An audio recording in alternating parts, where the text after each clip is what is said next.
Good morning. I am out here getting a little bit of exercise, enjoying the outdoors, keeping myself distracted with my most favorite daughter in the world, Josephine. But I wanted to take just a minute and talk to you about what the most important thing to do while you're having anxiety or a panic attack. It is to keep being productive. Keep doing whatever it is you're doing. If you're working, keep working. If you're a stay-at-home parent like me, keep being a stay-at-home parent. Don't stray the course from whatever it is that's your primary purpose. And the reason is because if you're able, and I know this is going to be really hard. This is probably one of the hardest things you can do, especially if you're deep in the throes of mental anguish. The hardest thing you can do is just to keep at it. You're going to want to crawl into a shower or hide in bed or play video games. And that's going to make you feel better in the moment, but it's going to do absolutely nothing to help you come out of it when it's all said and done. And you will come out of it at some point. Nothing lasts forever. Remember that anxiety and depression is the most real, unreal feeling or unreal thing in the entire world. In the moment, it can feel like nothing else is more important, but the truth of the matter, the actuality is, it's nothing. It has no consequence. Once you start to feel better, all of those negative emotions don't mean a darn thing, and you'll quickly forget about them. So if you can keep on doing what it is that you're doing and keep working, you're doing several things. First, you'll be providing yourself a distraction. You'll help yourself stay sort of out of your head. It'll get you busy. It'll get you socializing. But in a broader sense, and probably in a more important scope, you will be building your security and building your future. And essentially, you're going to be doing future you a huge favor. Because, like I said, the mental panic is going to go away. The depression is going to go away. And when it does, you will be able to look back and, well, actually look at yourself right now and say, I have X number of years of work experience. I've got this career I've made for myself. I've got this family that I raised. I have something. I have value. I have purpose. I am worth something. And that's going to give you a sense of security that will actually help bring you out of the anguish and out of the anxiety, as well as make you feel better going into the future. Because the more accomplishments, the more satisfaction you have under your belt, the more it's going to prevent any future relapses, as well as help you recover from what it is that you're going through right now. So if you can, keep producing. Also, think about this. If you're able to keep working and keep doing what it is that you're doing, you are going to build up insulation around yourself. You're going to be putting money in the bank. You're going to be building your family. You're going to be working towards a goal that you might reach during your mental crisis.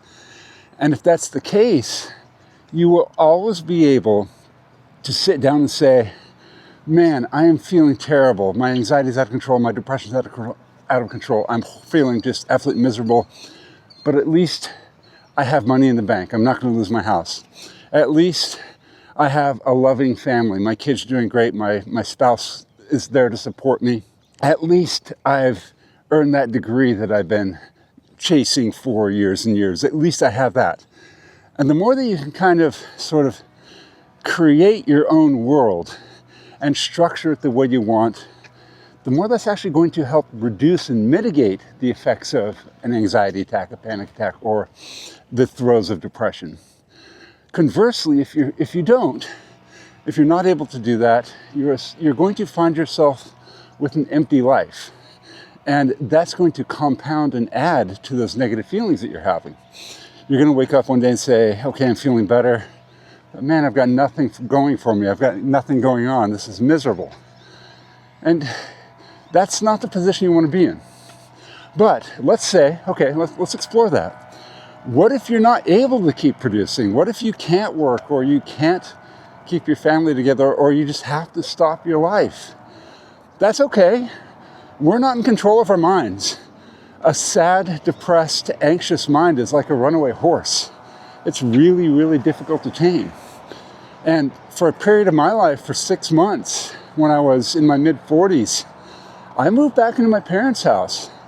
There was a stretch for about 2 weeks where I was literally just lying on their couch crying every day, and that's all I could do. Fortunately, I had them there as a safety net to help me out and help me get through that, but it was miserable. And yes, I know that I was not able to produce and I wasn't able to do anything.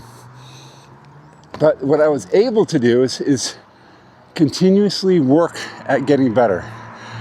I took whatever steps I could to try to get myself in a position where I could get back to work and start earning an income again. So if you're not able to lead your life the way you want to, in the moments you can, try everything possible. Seek out professional help, improve your diet, or get more exercise, get better sleep, improve everything you possibly can, because you will be chipping away at the wall of imprisonment that is known as mental health disorders. And finally, someday you will break through it. I started with just simply repeating to myself simple mantras like, this won't last forever. And these feelings don't mean anything. I told myself those mantras hundreds of times a day. And that's how I started digging myself out of the pit of, boy, what's the best way to put it? Of inability, of just sort of a complete incompetency. I was completely incompetent. I wasn't able to do anything. That's a better word, not the perfect word, but a better word. And I started working myself up one day after another to a point of actually being able to finally move back out of my parents' house, start working in a faraway city, and get my life back in order. Now I've got Josephine, I've got Benton, I've got a super loving spouse. I'm still dealing with mental health problems. I'm still dealing with anxiety, but it's much, much better than what it used to be. I mean, compared to who I was in the past, I was a shadow of my current self. So remember, if you can't produce, I'm gonna pause this until the floor goes by. Okay, there we go, that's better. Sorry for the partial backlight here, but I've got to turn around and start heading back. I'm actually heading home now to go to a counseling appointment this afternoon. I have a weekly, just sort of maintenance right now, therapist that I see to help with the problems I've been talking about, like especially anxiety. That's the big one. But just keep telling yourself, do everything you can to remember, and remember this is very important. You're going to get through this. I promise you will get through this, and it will end. Whatever you're going through right now, I absolutely 100%, and I rarely give out 100% guarantee, it will end someday. So when you can, and I know sometimes it's hard to think about these things, think about who you want to be and what do you want that to look like when it does end. Just keep that in mind. And if you're able, you won't always be able to focus on the goal. You're going to be completely overwhelmed and distracted sometimes. But if you are able to think about those things in the moments when you're feeling better, it's going to provide you an extra layer of security, an extra layer of happiness when you're able to think about that. It really makes a big difference to establish a long-term plan or a point or a goal that you want to get to, and as much as possible, keep working towards that goal. You're not going to get there fast. It's not going to happen overnight. It's not going to happen over a week or a month or half a year or several years. It may take a good part of your life. I've been dealing with anxiety and depression now for about 15 years, 20 years almost. And for me, part of it's genetic. My dad had a major mental breakdown, is what they called it back in the day, but I think it was more like an anxiety attack, depression for about 2 years when he was in his late 20s, early 30s. But he was able to keep working.